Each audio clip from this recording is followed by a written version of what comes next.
11 of the Great New York State Fair. I'm Bob Brown, and joining me, the legendary Peter Noone of Herman's Hermits. Hey, Peter Noone, Herman's Hermits. What a great sounding name. A wonderful name. Yeah, You grew up in Manchester, England, I did.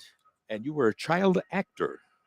I thought I was. I went to a school, Manchester School of Music, and they sent me for an audition as an actor and had no speaking words. And I became an actor and I got in the union. And then every time they wanted a kid in anything, I was the kid. And eventually I ended up on Coronation Street, which was like, it was like Peyton Place in England. It was a British soap opera, running yeah. show. Yeah, big, still running. It's been going. And Davy Jones was in it as well from the Monkees. We were both in it. And 50 something years later, it's still running without either of us. Now, were you friends with Davy before that? You know, I didn't meet him when we were on the show together, but I met him when he came to England with the Monkees. Okay. And it was interesting because I was doing the show and the Beatles were on the show, and me and a couple of the Beatles went to have a look at the Monkees, and Davy and Mickey were extremely good fun and happy to meet the Beatles and everything. And the Beatles invited Mickey Dolenz to go to the studio that night. They never did that.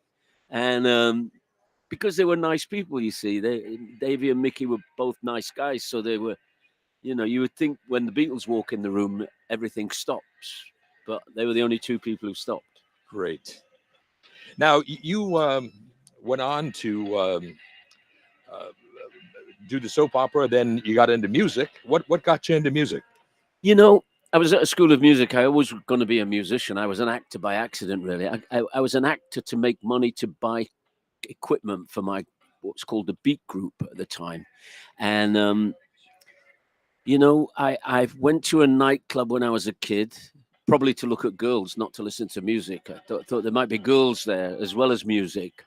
And one of the guys in the band saw me there, and he said, "You're Peter Noone, aren't you?" And I go, "Yeah." Because I was kind of famous because I've been on a TV show. He said, "Do you know any of our lead singer, Malcolm Lightfoot, hasn't showed up? Could you help us out and sing a few songs?" And I got on that stage. I knew all the songs. They were all famous, all American songs.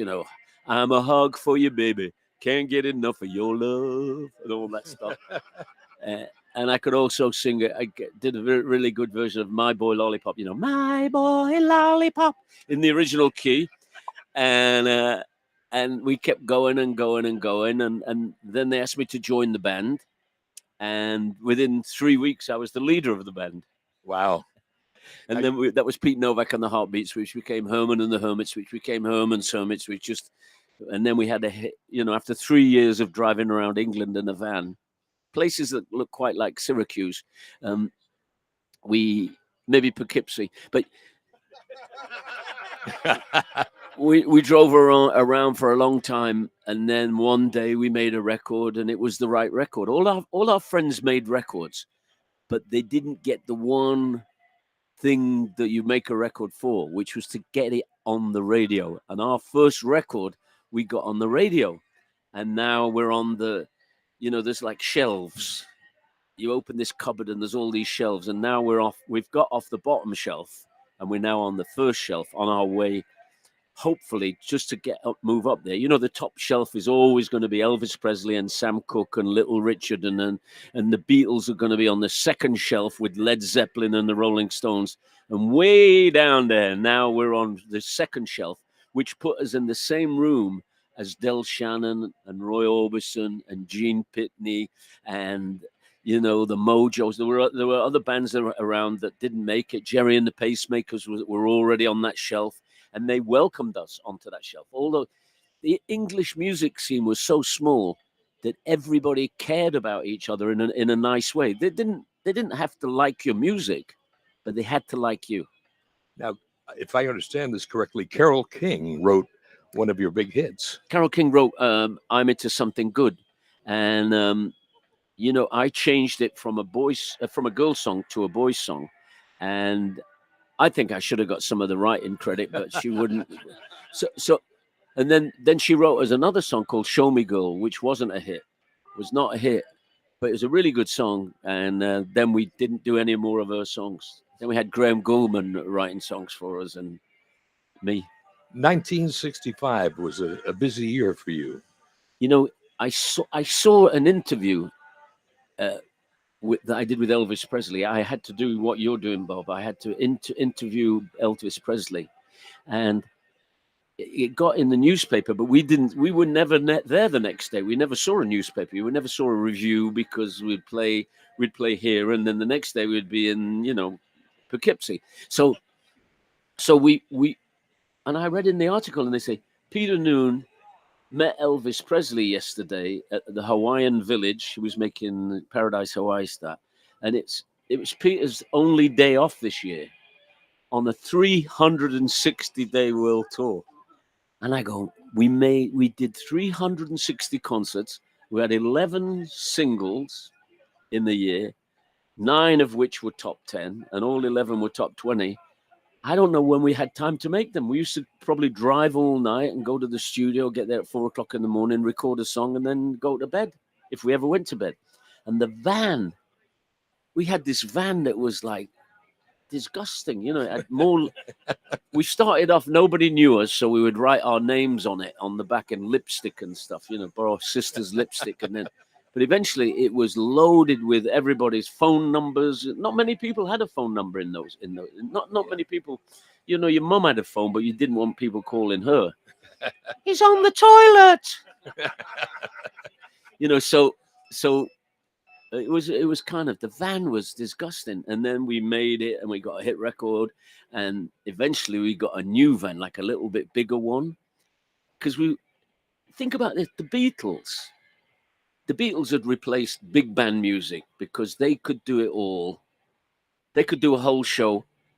Before the Beatles was a lead singer, there was a brass section, and there was, Vera Lynn was singing a song, and everybody, they had a lead singer. Tom Jones was the lead singer. And then the Beatles came along and they got everything that they needed for a show in a van.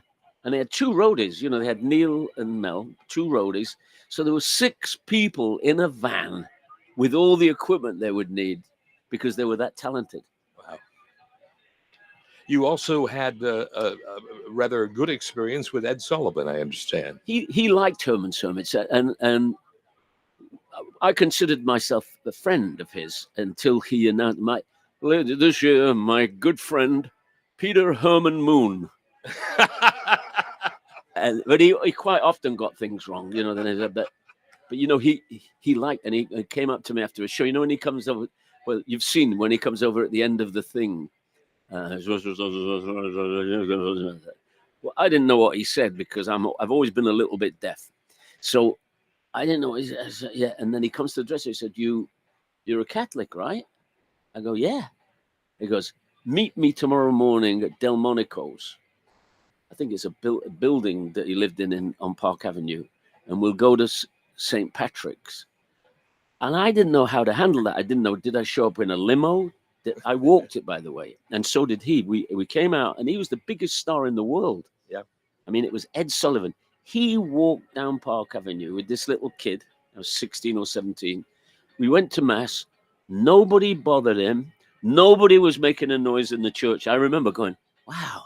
This is really, nobody's making a noise. We're in a church. Now you're going to church, there's people coughing and shouting and sneezing and it was quite kind of a magical experience. The bad part was I wasn't quite sure when to genuflect. So, I said the magic words which gets you in deep. When you got a lie, you've got to have a really good one. And I said, "Oh, we don't do it like this in England." We've got different traditions. I don't think so. So I was watching him. Oh, he's going down. No, he's not going down. He's doing that moody on the forehead. So it was a pretty good experience, and I got caught as being. Yeah. Excuse me, we're talking over here. It's just Amy. Don't pay any attention. So tell us a little bit about the secret to your longevity. I think first of all, I've always been a cheap date. I like to work, and that, I think that's obvious. And I've always been a volume person since those 360 days. I like to keep working.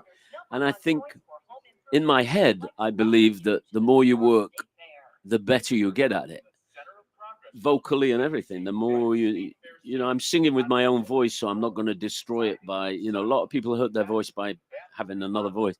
And I think I keep, for my agent for the last 20 years, I've been saying to him, every time I hang up the phone, 10 more years, Howie.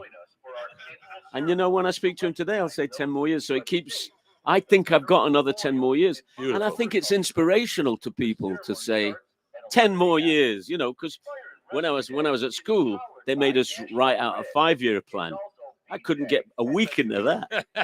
But now I can have a 10-year plan, which would be keep playing dates and keep having fun and stay healthy. The hardest thing to do nowadays for musicians is to stay healthy. But my dad is Mick Jagger, and I watch him on stage and I go, he knows how to keep fit. He's an athlete. He's not just a pop star. He's an athlete. Yeah. You need to be that. I think so nowadays, because it's hard work and it's easier to travel right now, but the planes are all full and they lose your bag and all that stuff that happens. But the whole thing to me, in my naivety, is it's like Panglossian naivety. I think that life is an adventure. And my adventure begins when I leave my house and I get in the car and I drive to the airport, because you don't know what's going to happen that day. Am I going to get? You just don't know. Right. And once, Elvis Presley told me this, and it's a fascinating thing.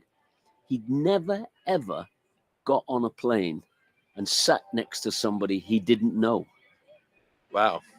Think about that. So that happens to me all the time, and that's part of life's adventures. So you see, sometimes you become a big star and you find all these magical things that happen to big stars, but you miss all those things that normal people take for granted, like meeting new people. Because every time somebody met Elvis Presley, they didn't go, "What do you do?"